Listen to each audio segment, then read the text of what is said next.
कहानी अनुभव की कंघी। यह कहानी रामधन नामक के पुराने व्यापारी और एक युवा व्यापारी की है। यह कहानी बहुत ही प्रेरणादायक कहानी है। इस कहानी को अंत की जरूर देखिएगा। इस कहानी में बताया गया है अनुभव का क्या महत्व होता है। इसी प्रकार की वीडियो देखने के लिए चैनल को सब्सक्राइब जरूर करें। यह कहानी रामधन नाम का एक पुराना व्यापारी था जो अपनी व्यापारी समझ के कारण दोनों हाथों से कमा रहा था।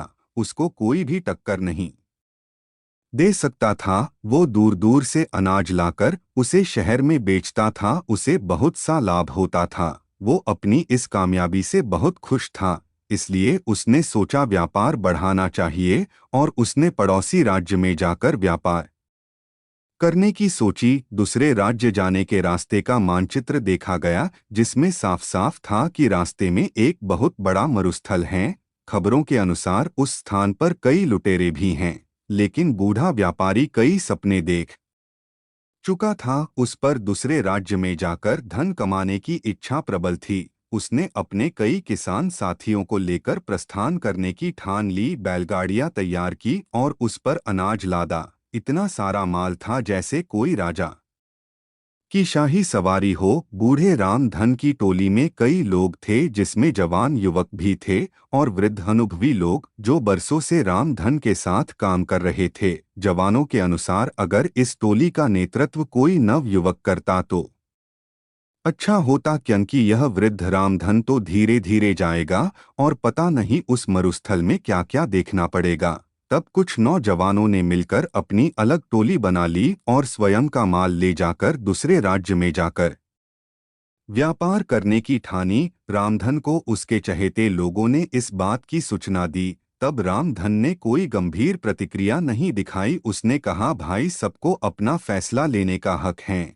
अगर वो मेरे इस काम को छोड़ अपना शुरू करना चाहते हैं तो मुझे कोई आपत्ति नहीं है। और भी जो उनके साथ जाना चाहता हो जा सकता है। अब दो अलग व्यापारियों की टोली बन चुकी थी जिसमें एक का नेतृत्व वृद्ध रामधन कर रहे थे और दूसरे का नेतृत्व नव युवक गणपत कर रहे थे। दोनों की टोली में वृद्ध एवं नौजवान दोनों सवार थे। सफर शुरू हुआ। रामधन और गणपत अपनी अपनी टोली लेकर चल पड़े। थोड़ी दूर सब साथ साथ ही चल रहे थे कि जवानों की टोली तेजी से आगे निकल पड़ी और रामधन और उनके साथी पीछे रह गए। रामधन की टोली के नौजवान इस धीमी गति से बिल्कुल खुश नहीं थे और बार बार रामधन को कौंस रहे थे। कहते कि वो नौजवानों की टोली तो कब की नगर की सीमा लांघ चुकी होगी और कुछ ही दिनों में मरुस्थल भी पार कर लेगी और हम सभी इस बूढ़े के कारण भूखे मर जाएंगे। धीरे धीरे रामधन की टोली नगर की सीमा पार करके मरुस्थल के समीप पहुंच जाती हैं। तब रामधन सभी से कहते हैं, यह मरुस्थल बहुत लंबा है और इसमें दूर दूर तक पानी की एक बूंद भी नहीं मिलेगी। इसलिए जितना हो सके पानी भर लो। और सबसे अहम, यह मरुस्थल लुटेरे और डाकुओं से भरा हुआ है। इसलिए हमें यहाँ का सफर बिना रुके करना होगा। साथ ही हर समय चौकन्ना रहना होगा। उन्हें मरुस्थल के पहले तक बहुत से पानी के गड्ढे मिल जाते हैं जिससे वे बहुत सारा पानी संग्रह कर लेते हैं। तब उनमें से एक पूछता है कि इस रास्ते में पहले से ही इतने पानी के गड्ढे हैं, हमें एक भी गड्ढा तैयार नहीं करना पड़ा। तब रामधन मूंछों पर ताव देकर बोलते हैं, इसलिए तो मैंने नवजवानों की उस टोली को आगे जाने दिया।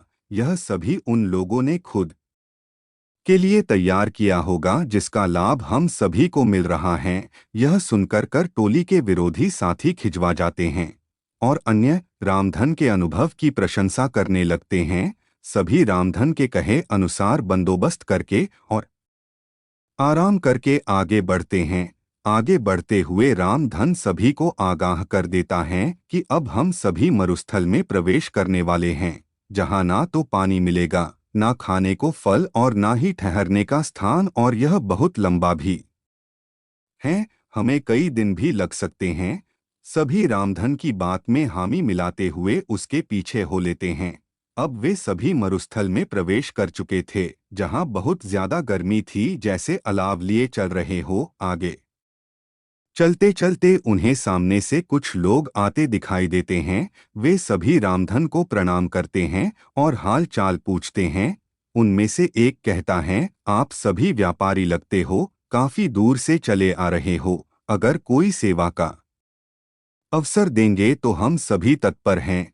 उसकी बातें सुन रामधन हाथ जोड़कर कह देता है कि भाई, हम सभी भले चंगे हैं, तुम्हारा धन्यवाद जो तुम सभी ने इतना सोचा। और वे अपने साथियों को लेकर आगे बढ़ जाते हैं।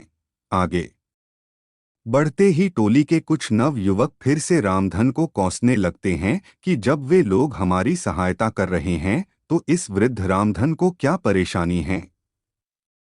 कुछ दूर चलने के बाद फिर से कुछ लोग सामने से आते दिखाई देते हैं, जिनके वस्त्र गिले थे, और वे रामधन और उसके साथियों को कहते हैं कि आप सभी राहगीर लगते हो और इस मरुस्थल के सफर से थके लग रहे हो। अगर आप चाहो तो हम आपको पास के एक जंगल में ले चलते हैं, जहां बहुत पानी और खाने को फल हैं। साथ ही अभी वहां पर तेज बारिश भी हो रही है। उसी में हम सभी भीग गए थे। अगर आप सभी चाहे तो अपना सारा पानी फेंक कर जंगल से नया पानी भर ले और पेट भर खाकर आराम कर ले। लेकिन रामधन साफ ना बोलकर अपने साथियों से जल्दी चलने को कह देते हैं। अब टोली के कई नौजवानों को रामधन पर बहुत गुस्सा आता है और वे उसके समीप आकर अपना सारा गुस्सा निकाल देते हैं और पूछते हैं कि क्यों वे उन भले लोगों की बात नहीं सुन रहे और क्यों हम सभी पर जुल्म कर रहे हैं।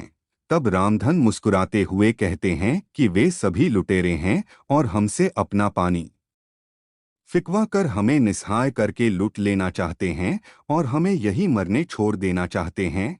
तब वे नवयुवक गुस्से में दांत पिसते हुए कहते हैं कि सेठ जी, तुम्हें ऐसा क्यों लगता है। तब रामधन कहते हैं कि तुम खुद देखो, इस मरुस्थल में कितनी गर्मी है। क्या यहाँ आसपास कोई जंगल हो भी सकता है। यहाँ की भूमि इतनी सूखी है कि दूर दूर तक बारिश न होने का संकेत देती है।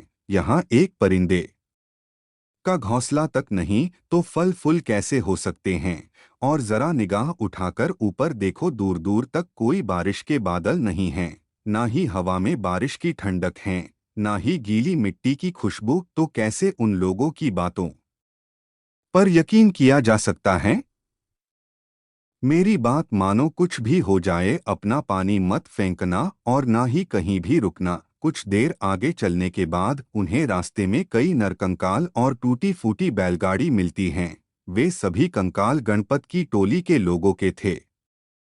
उनमें से एक भी नहीं बचा था। उनकी ऐसी दशा देख सभी रोने लगते हैं, क्योंकि वे सभी उन्हीं के साथी थे। तब रामधन कहते हैं कि जरूर इन लोगों ने तुम्हारे जैसे ही इन लुटेरों को अपना साथी समझा होगा और इसका परिणाम यह हुआ। आज उन्हें अपने जीवन से हाथ धोना पड़ा। रामधन सभी को ढाढ़स बंधाते हुए कहते हैं, हम सभी को भी यहाँ से जल्दी निकलना होगा, क्योंकि वे सभी लुटेरे अभी भी हमारे पीछे हैं। प्रार्थना करो कि हम सभी सही सलामत यहाँ से निकल जाए। उम्मीद करता हूँ कि यह वीडियो आपको अच्छी लगी होगी। अगर वीडियो अच्छी लगी हो तो वीडियो को लाइक, चैनल को सब्सक्राइब जरूर करें और वीडियो अंत तक देखने के लिए धन्यवाद।